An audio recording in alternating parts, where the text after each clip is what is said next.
Hi everyone, you are with me AS law notes. आज की video में हम देखेंगे कन्वेंस डीड। उससे पहले हम देखेंगे डीड क्या होता है। डीड एक रिटन लीगल कॉन्ट्रैक्ट होता है जो बाइंड करता है पार्टीज को टू इट्स टर्म, और यह प्रूफ किया जा सकता है कोर्ट में एज अ एविडेंस। अब हम देखेंगे कन्वेंस वर्ड का क्या मतलब है। कन्वेंस यूज़ किया जाता है जब कोई प्रॉपर्टी की ओनरशिप को ट्रांसफ़र करना होता है एक पर्सन से दूसरे पर्सन को लॉफुल एंड स्ट्रक्चर्ड मैनर में, उसे हम कहते हैं कन्वेंस। कन्वेंस डीड का क्या मतलब होता है। कन्वेंस डीड एक लीगल डॉक्यूमेंट होती है between a transferor and transferee, जो प्रूव करता है टाइटल या फिर ओनरशिप ऑफ प्रॉपर्टी कि वह एक पर्सन से दूसरे पर्सन को ट्रांसफ़र की जा रही है विद देयर ऑल राइट्स, उसके राइट के साथ। और यह एक तरह का डॉक्यूमेंट है जो यह बताता है कि प्रॉपर्टी फ्री हो चुकी है from any restriction and dispute. इसमें दोनों पार्टीज़ के साइन होते हैं जो कि प्रोड्यूस किया जा सकता है कोर्ट में अगर कोई डिस्प्यूट क्रिएट होती है फ्यूचर में रिलेटिंग टू दैट प्रॉपर्टी। अब हम देखेंगे इम्पोर्टेंस ऑफ कन्वेंस डीड। क्या इम्पोर्टेंस है, कन्वेंस डीड क्यों बनाया जाता है। फर्स्ट, ट्रांसफ़र ऑफ ओनरशिप, यह ओनरशिप को ट्रांसफ़र करता है। लीगल एविडेंस है, अगर कोई भी डिस्प्यूट क्रिएट होती है तो हम इसे कोर्ट में एज अ एविडेंस दिखा सकते हैं। प्रोटेक्शन ऑफ राइट, यह प्रोटेक्ट करता है राइट्स को बायर के और सेलर के। कंप्लेंस विद लॉ, यह लॉ के साथ कंप्लेंस होता है। Dispute resolution, proof of title, यह प्रूफ करता है कि प्रॉपर्टी का टाइटल किसके पास है। रिकॉर्ड कीपिंग, रिकॉर्ड रखता है, इसकी वजह से पता चलता है कि किस किस को यह प्रॉपर्टी बेची गई है या किसने यह खरीदी है। And the last, inheritance and succession. Conveyance deed का प्राइमरी पर्पस यह होता है कि वह अवॉइड करे कन्फ्यूज़न को कि यह प्रॉपर्टी किसकी है। इस बात से लेकर यह प्रोटेक्ट करता है राइट पार्टीज़ के और इंसिक्योर करता है कि प्रॉपर्टी को लीगली ट्रांसफ़र किया जाए। Now we will discuss essential components of conveyance deed. First, parties to deed. सबसे पहले हम दोनों पार्टीज़ के फुल नेम्स, एड्रेस और आइडेंटिफिकेशन की डिटेल होनी चाहिए।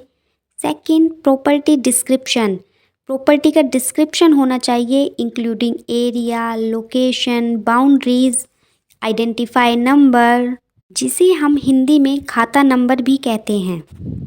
थर्ड, कंसाइड्रेशन, कि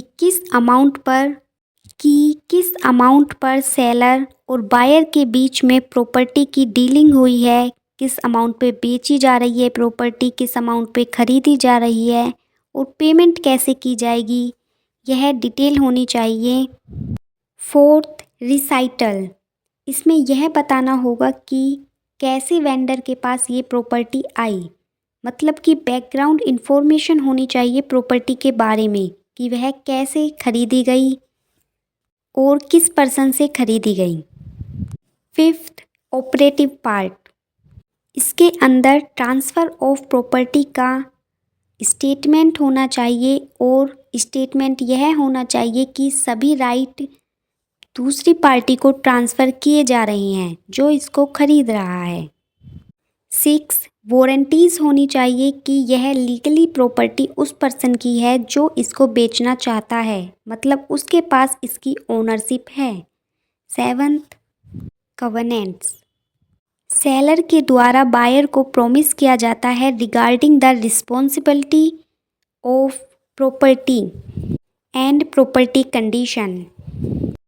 eighth point, execution and attestation, दोनों पार्टी के सिग्नेचर होने चाहिए और विटनेस के सिग्नेचर होने चाहिए with valid document.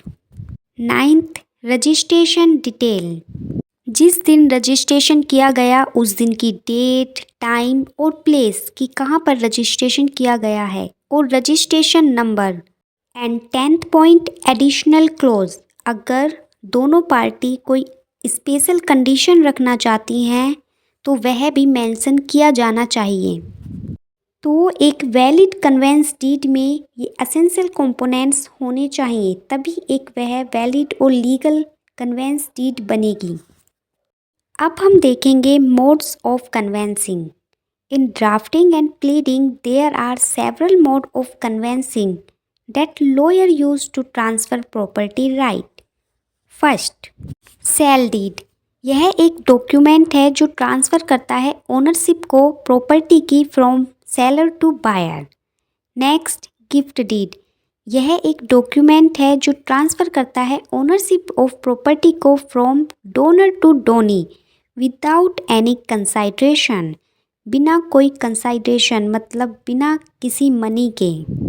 Next, mortgage deed.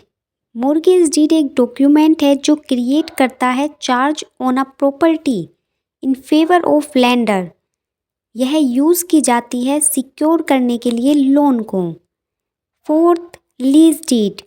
Lease deed एक डॉक्यूमेंट है जो ट्रांसफ़र करता है right to use a property from lessor to lessee for a specified period, मतलब किसी पर्टिकुलर टाइम के लिए लेसर लेसी को अपनी प्रॉपर्टी के राइट्स यूज़ करने के लिए दे देता है। Fifth, exchange deed. इसमें यह एक डॉक्यूमेंट है जिसमें ट्रांसफ़र की जाती है ओनरशिप वन प्रॉपर्टी की in exchange for another property.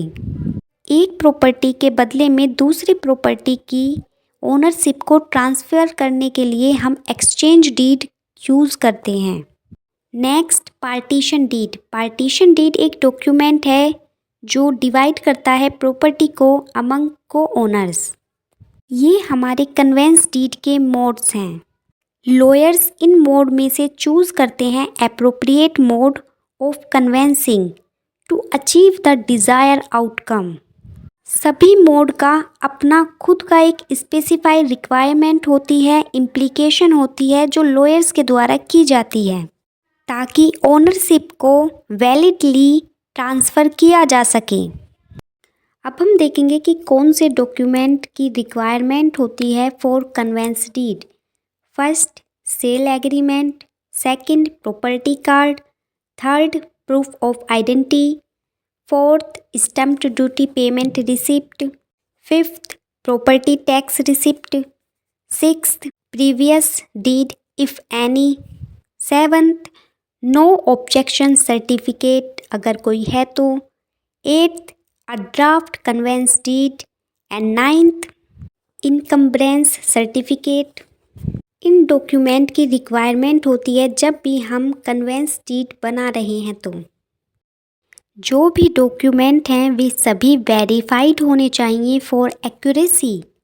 सब रजिस्ट्रार ऑफिस में जमा कराने से पहले कि वह ठीक हैं या फ्रॉड हैं। किसी भी प्रॉपर्टी को बेचा नहीं जा सकता बिना वैलिड कॉन्ट्रैक्ट के, जो कि हमारी कन्वेंस डीड है। यह रिक्वायर्ड होती है ट्रांसफ़र करने के लिए सभी प्रॉपर्टी राइट को उसके लीगल ओनर को। Thank you.